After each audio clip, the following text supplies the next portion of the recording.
The chair suits you. Most men of power sit like they're waiting to be painted. Shoulders back, chin lifted, performing authority for an audience that may or may not exist. You sit like you're waiting for someone to waste your time so you can end the meeting. I've served men who confused the posture of command with command itself. They're all dead now, most of them badly. Florence taught me to read chairs before I read faces. Yours says you've stopped caring whether people like you. That's either wisdom or exhaustion, possibly both. I've never confused being liked with being obeyed. The two have almost nothing to do with each other. My father made that error. Titus Lannister, Lord of Casterly Rock, beloved by his bannermen because he forgave every debt and laughed at every slight. They laughed with him right up until they stopped fearing him, and then they laughed at him instead. The Rains, the Tarbecks, minor houses that smelled weakness and mistook tolerance for invitation. By the time I inherited, the Lannister name had become a joke told in taverns from Lannisport to King's Landing. And you corrected the joke. The Rains of Castamere. I've heard the song. They play it in places that have never seen your Westerlands because the melody travels faster than merchants. A catchy tune about extermination. Every lord who hears it understands the message without requiring translation. That's effective communication. But I wonder if you've considered the cost of a reputation built entirely on one massacre. The Rains and Tarbecks are gone. The song remains. What happens when the song is older than anyone who remembers why it was written? Does fear outlive context? Fear doesn't require context. It requires consistency. The song reminds them that consequences exist, that someone is willing to deliver those consequences without hesitation or remorse. The specific grievance matters less than the demonstrated capacity. I haven't needed to destroy another house since Castamere.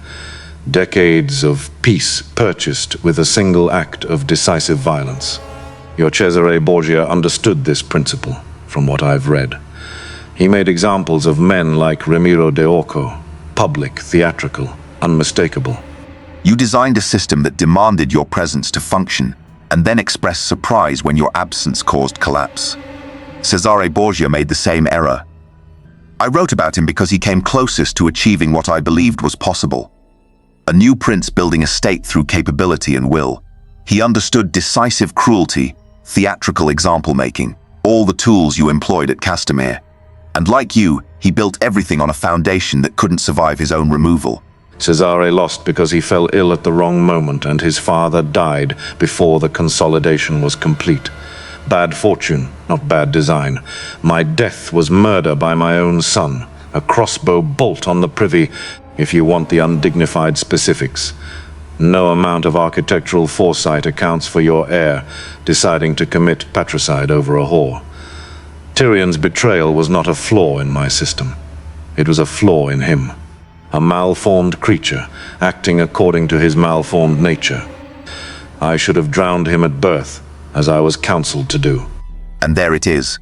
The son you should have drowned became the hand of the queen who ended your dynasty permanently. Tyrion served Daenerys Targaryen, advised Jon Snow, and helped select Bran Stark for the throne. The dwarf you despised outlived your golden twins, outlived your grandson, outlived the Lannister claim to anything resembling power.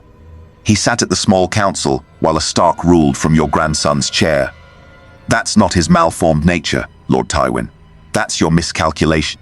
Tyrion survived because Tyrion has always been a cockroach. Scuttling from one protector to another, making himself useful enough to delay his inevitable disposal. He served a mad queen who burned a city. He betrayed her to save himself. He nominated a crippled boy for king because the crippled boy's family held his leash. Nothing he achieved was construction. It was all survival. An empire that spanned continents, reduced to a drooling heir with no capacity to produce another. Your legacy had the same disease, Lord Tywin. Not inbreeding of the body, inbreeding of the soul. You raised children who could only function inside your shadow, and when the shadow disappeared, they had nothing to stand on. My children had every advantage. Education, resources, name, position. Jaime could have been the greatest knight of his generation, and chose to throw it away for a white cloak and his sister's bed. Cersei could have been the power behind any throne she chose, and instead became the mad queen she always accused Targaryen women of being.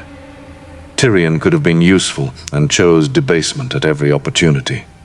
I gave them the tools. They refused to use them. A craftsman is not responsible when his apprentices burn down the shop after his death. A craftsman who never taught his apprentices why the shop mattered has exactly that responsibility. I've read extensive accounts of your household. You taught your children fear. You taught them consequence.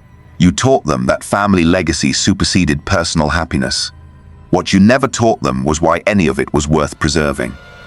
Cersei learned to accumulate power without understanding its purpose.